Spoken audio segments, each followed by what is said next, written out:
ঐক্যমত্য থাকা মানে এই নয় যে সবাই সবার মতামত স্থগিত রাখবেন, সবাই সবার পলিটিক্যাল লাইন গোল স্থগিত রাখবেন।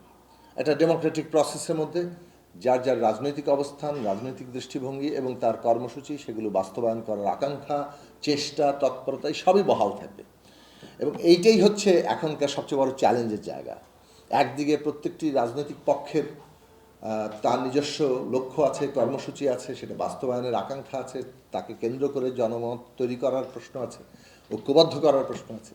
আবার একই সাথে এই যে এটার অনিবার্য প্রতিদ্বন্দ্বিতা, প্রতিযোগিতা, এমনকি বিরোধ, এমনকি সংঘাত, তার মধ্যে ঐক্য রক্ষার একটা তীব্র তাগিদ আছে এবং প্রায় বাধ্যতা আছে। মানে এটা একটা কম্পালশনের মতো যে আমরা যদি না রাখতে পারি তাহলে পরিণতি অভ্যুত্থানকে ভীষণভাবে ক্ষতিগ্রস্ত, এমনকি ব্যর্থ করে তুলতে পারে।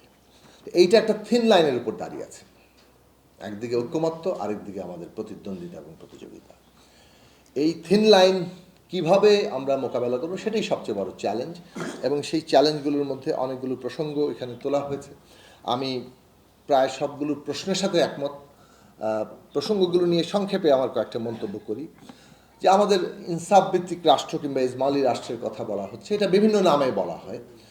মুদ্রা প্রশ্নটা হচ্ছে যে আমি খুবই প্রথাগত রাজনৈতিক শব্দ ব্যবহার করতে চাই, একটা গণতান্ত্রিক রাষ্ট্র আমরা করতে চাই। এর মধ্যে উপাদান কি হবে, গণতন্ত্র বলতে আমরা কি বুঝবো, সেটা সবাই একইভাবে বুঝবো তা না। আমরা একটা মুক্তিকামী গণতন্ত্রের কথা বলি,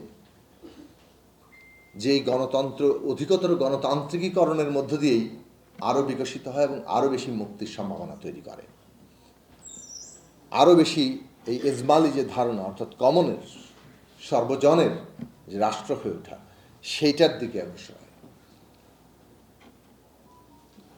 এবং মানে কি বলে, এটা আবশ্যিকভাবে এটা তো আসলে ন্যায় বিচার কিংবা ইনসাফ কায়েম করার দিকে যেতে হবে।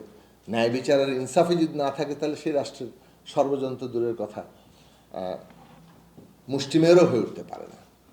এটা শেষ পর্যন্ত বোধহয় একজনের হয়ে ওঠে, যেমনটা আমরা আমাদের 15 বছরে দেখেছি।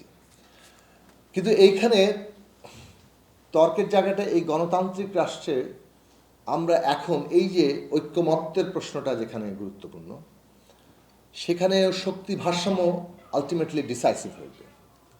আপনি ঐক্যমত্যের কথা বলছেন, কিন্তু ডিসাইসিভ ফ্যাক্টরটা কি?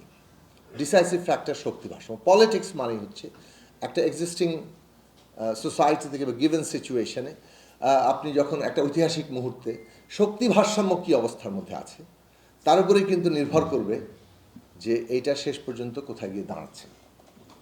ফলে শক্তি ভারসাম্যটাকে বিবেচনায় রাখতে দরকার, কিন্তু তার মানে এগেইন আবার আমাদের আকাঙ্ক্ষা সব দাবিয়ে রাখা যাবে না। ফলে গণতান্ত্রিক জায়গাটাতে নেওয়া দরকার, যেখানে প্রত্যেকের আকাঙ্ক্ষার যাতে মূল্যায়ন হয়, কিন্তু আবার শেষ বিচারে যে শক্তি ভারসাম্য এটা নির্ধারক হয়ে ওঠে, সেই কাণ্ডজ্ঞান বোধ আমাদের থাকা দরকার এবং সেটা মেনে নেওয়ার ব্যাপারটাও গণতান্ত্রিকতা। এই জায়গাটা হচ্ছে আবার আরেকটা থিন লাইন। কেননা আমি মনে করলাম যে আমাদের আকাঙ্ক্ষাটা বাস্তবায়ন করতে হবে, কিন্তু শক্তি ভারসাম্যে আমরা অত্যন্ত প্রান্তিক। আপনার এই চাইতে পারেন, কিন্তু পূরণ নাও হতে পারে। এই যে পূরণ হলো না, কিন্তু আমি আমার লড়াইটা চালিয়ে যাব, এবং এই পূরণ না হওয়ার মধ্যেও আমি কতটুকু অর্জন করতে পারছি, সেই জায়গাটা মেনে নেওয়া এবং মেনে না নেওয়া, কেননা লড়াইয়ের অংশটা থেকেই যাচ্ছে, সেই জায়গাতেই হচ্ছে গণতান্ত্রিক অবস্থাটা প্রকাশিত হবে। তো সেই দিক থেকে বলবো যে এখানে আরেকটা গুরুত্বপূর্ণ ভিত্তি হচ্ছে শক্তি ভারসাম্যের জায়গা, যেখান থেকে আমরা সিদ্ধান্তমূলক জায়গায় পৌঁছাতে পারি।